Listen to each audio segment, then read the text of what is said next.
Let's talk about that main event, though, Dominic, because we have a lot to get into on this one. This ought to be fun. Yeah, we're not going to start with the scoring or anything like that. I want to start with the question that was sort of the main discussion point of the preview, and that was how much could a 35-year-old Valentina adjust from her last fight, losing the title to Alexa, to this one? We thought maybe she had slipped a little bit. Maybe she's not peak Valentina Shevchenko anymore. But what adjustments could she make in that time to give her a better shot? And what is Alexa gonna, adjust and improve upon? Because she's in her prime right now to make it to leave no doubt, in the Mm-hmm. second fight. So Mm-hmm. now the second fight's taking place. What adjustments did you see from either Alexa or Valentina, and how did that impact this second fight? Yeah, I felt like it was actually wasn't like extremely different from the first, but at the same time, there was a much different dynamic I felt watching this fight. So I'll start with Valentina because that's, I think, where more questions lied because of the age and the former champion, all the stats going against her, if you will. The jab. The story starts with the jab. She led the dance on the feet, really the entire fight when they were standing with that jab, and it set up a lot of her success on the feet. I feel like she in the first fight, Alexa was winning in the stand up clearly on all the rounds where they would continue to stand. This fight, Valentina was having the better moments, and Alexa kind of calmed down on the output, was struggling to find Valentina at certain times. But when she did find her, the power that Alexa displayed and even the prowess to push for a finish was very prominent and very obvious to see. So that was much different than the first fight. It was very high level. It was very technical. I thoroughly enjoyed this fight, and it's not just because they're flyweights. Damn it, this was a very, very incredible 25-minute title fight. I think Valentina made honestly pretty good adjustments. Like I said, on the feet, of course, and being able to hang in tighter. And with her grappling, she was able to land those takedowns, get control time, threaten with submissions. I believe in round 3, I think it was when she had the submission threat. So it really, while I didn't envision a certain way this fight would go, that's how razor tight I felt. This is definitely one of those possible outcomes, and it led to what we received in an incredible fight. It was an incredible fight. It was very high level. These two, they sort of feel like Moreno and Figgy, where they're like just kind Doesn't of it? meant to Yeah. fight each other a little bit. And the real adjustment, I mean, Valentina did look a little more.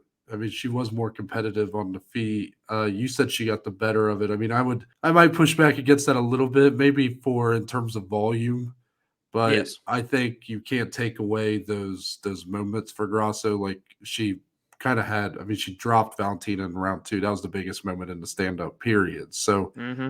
I don't know if I can quite say that Valentina was necessarily like the better striker. Maybe sure better for 3.5 minutes out of 5, but if Alexa is able to land something much more substantial than Valentina was in that final minute and a half, that completely turns the tide. So um, I do think that Valentina was much more aggressive this fight than Mm-hmm. she has been, and it mostly worked for her. I mean, to be honest, like this fight was really close and really felt some. It felt like a higher level version of what we got in the first fight, or at least a Mm-hmm. more exciting version of what we got in the first fight. Because I feel like the first fight had a lot of that too, but it seemed like Alexa was trying to be smarter about her takedown defense. She did seem to get caught in a body lock, or not the. Is it called a body? It's not called a body lock when she wraps around her like. And then Val will get her down. You mean like a body Yes, lock that's a body takedown? lock. Yeah, Yeah, yeah, yeah. okay. So body lock takedown. So because of that, like, still some stuff to work on, but I do think the takedown defense was a little bit improved. Valentina did have a lot of success there, but it seemed like when she was trying to land takedowns at range, she became very much like showing her hands quite a bit. Like they weren't set up very well, a Mm-hmm. bit telegraphed, but it was a fantastic fight. Really nothing left to say about it except for the fact that it was scored a draw, Dom. Each judge gave the fighter a 48-47 scorecard, and then there was a 47-47 draw because one of the 3 judges gave Alexa Grasso a 10-8 round 5. Yeah. So if that scorecard is more normal, I guess, or is more applicable to what the majority opinion is, Dominic Valentina would have walked away with the belt.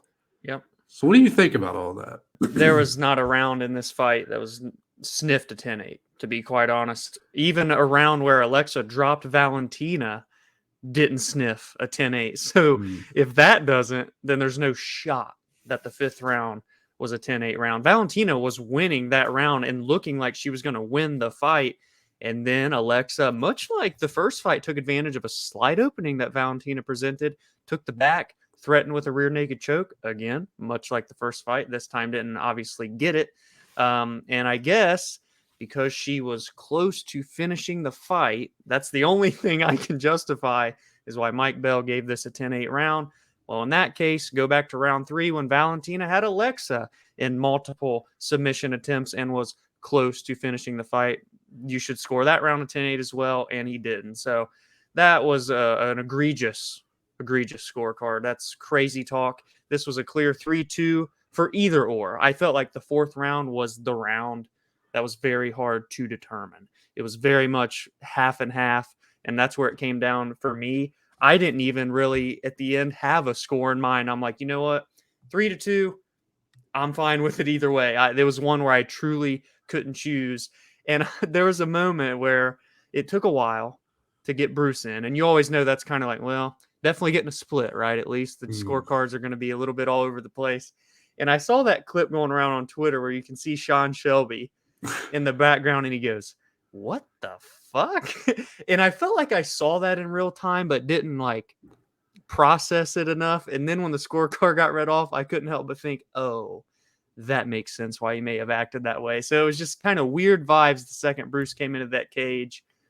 This is crazy, a split draw. It's unfortunate because this is going to overshadow what was an elite level flyweight title fight. And that is a shame. We're going to see this get run back. I feel like that's a given as well. Noah, your thoughts on that scorecard? And even if it mattered, oh, obviously it mattered to you, but as an Alexa Grasso better even, did this draw hurt you worse than just potentially losing Valentina winning the fight? Mm, no, because I didn't lose as much, but yeah, I mean, it sucked because I felt really confident that I had just corrected all my wrongs from the day. Yeah, we'll talk about it, but now's not the time. I'm trying to remove myself from that because can you score this fight 3-2 Valentina? Yes, of course. I think what I'm struggling with Dominic is there's always a story to a fight. And I don't mean Mm-hmm. like what we try to build up going in. I mean, like the actual fight itself tells a story Plays out. sometimes. Yeah. Yeah. In other title fight draws, you had, Figgy Moreno or Woodley Wonderboy. You had your challenger or like, okay, Figgy Moreno, big underdog in Moreno, comes out and kind of against what was perceived as Figgy, the beast of the Yeah. division, Yeah. this unstoppable force. He gives him everything he has. And at the end, it felt justified for a draw. Like Mm-hmm. you could have scored it for Figgy, but then it's like I think he lost a point in that fight or That was something. why. Yeah. So it ended up being a draw, but it felt like okay, that story felt like it was building to like this fight's pretty even. Mm-hmm. Woodley Thompson. Tom Wonderboy gets fucking Yeah. Bad. rocked midway Yeah. through that fight, is able to come back and win one of those last two rounds. But of course, the 10-8 for the round he got nearly finished in Yeah. draw. It felt justified though. It felt like a Yeah. justifiable draw. Here, the clear story is you have the champion who still feels like an underdog, who has to dig deep to find that champion within herself in the Mm-hmm. championship rounds to pull it out to slay the beast again and really in front of her people, in front of her country to become the next big Mexican MMA star. Yeah. So that's why it hurts a little bit because it just seemed like Alexa by decision was going to happen here. Mm-hmm. It was like a given to me. I was so confident. I was like, dude, I can't believe I just fucking risked risk that for that plus 350. What a bet. Like, let's get out of here. Mm-hmm. And then I find out it's a draw. You know, it felt like the story of this fight was building to Alexa retaining and Especially moving the way on. it ended, right? In that fifth Yes. round, you know? And yes, I know it was round by round. Valentina, you could score at 3-2. Yeah, whatever. Feels like there's this emptiness to the way it ends. Oh, But no, yeah. Dominic, I don't agree that this takes away from the fight we got. I think the majority of people sort of are okay with the draw in like, yeah, that fight was so close that Mm-hmm. it feels like you could have it a draw and like neither person wins, they need to fight again. Yeah, that's fair. It's just the round by round. It's kind of like the round by round seems to be getting in the way of what I thought the story of the fight was. And what the majority of people believe is that, well, a draw is not crazy in terms of a Mm-hmm. result, except when you go round by round scoring, you can't make it work. How we got there. So Yeah. that's why I'm struggling with this fight because there's just there's a lot of things I'm okay with, but not okay with how we got there. Like, or maybe the reverse of that. I'm okay with how we got there, but no, I'm okay No, I with the think it's how we got result. there. No, it's Okay. not.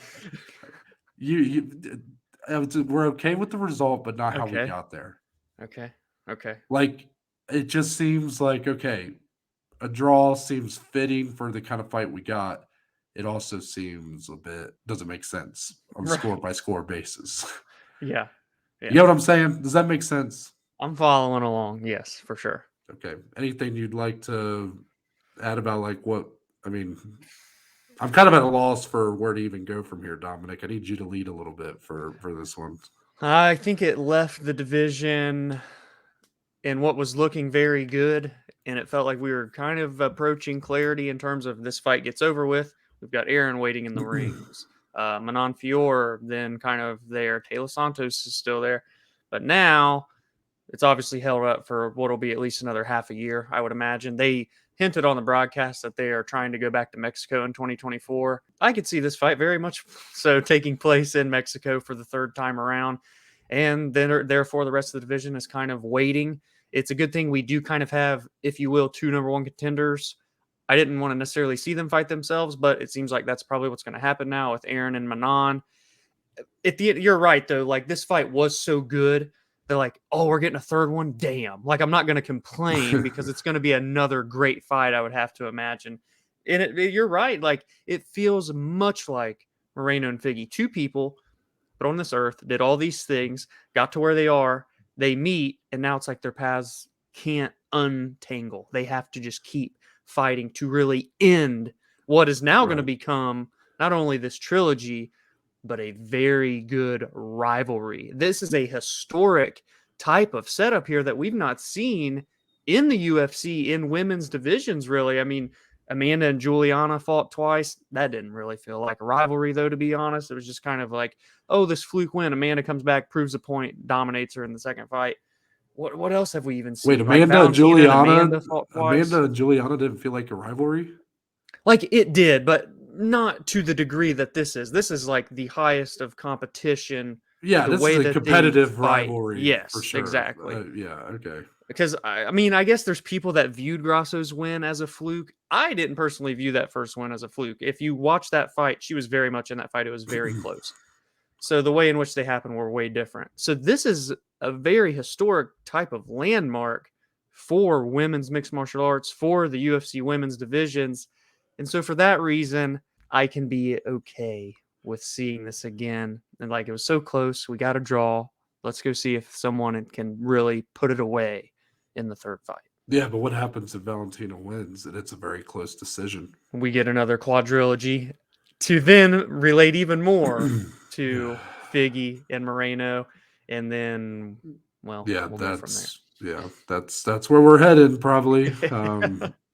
Yeah, not exactly looking forward to that. I don't know why, because I'm sure they're going to be great fights, and who cares? But you just like Figgy Moreno. It seemed like the fourth fight. I'm not gonna lie. Looking back on it, like, does it not feel like it lost a little something? Like maybe we should have had them fight someone else in It's just a between. lot, right? I think it's a lot to You have close these up a 4 you have 2 division. people And fight 4 times in a row without even a yeah, single other opponent, and especially when you're talking title fights. I mean, Aaron Blanchfield and Manon Fior clearly have a right to this to a title shot. I am fine with it being run back again, but can we please, if Valentina wins, can we move on and let them each fight someone else and then come back to it if we need to? Aaron will fight Manon, even yeah, though like it's such a shame Aaron Blanchfield's gonna have to fight again again, yeah. because she is clearly the number one contender in my mind. I think she is a head and shoulders above any contender She below cemented her, it, like yeah, Manon with Fior. Santos. She was there last night. They showed her in the Yep, crowd. I'm curious if there was any plans to maybe yep. do a One would little think. something afterwards. But no, those plans fell flat on their face, as Yep. did my decision prop. Can you guys tell that I'm just in the best of moods today? I was actually feeling pretty good. Like I ended the night okay. Like I really I think I only lost like a I think I lost like 4 units yesterday Mhm, overall across everything. So like, mhm. could have been worse, right? Right, of course. Especially because I salvaged it with the Colorado live bet. I'm like, okay, feel That pretty good. helps. Go to bed But happy. now that I have to come back and talk about this bullshit, it just like brings it all back for me. Like I do not there is nothing more I want to do than turn the computer off and not talk about this card. Like I just don't really feel like it. I'm pissed at what just happened. I'm licking my Yeah. wounds. But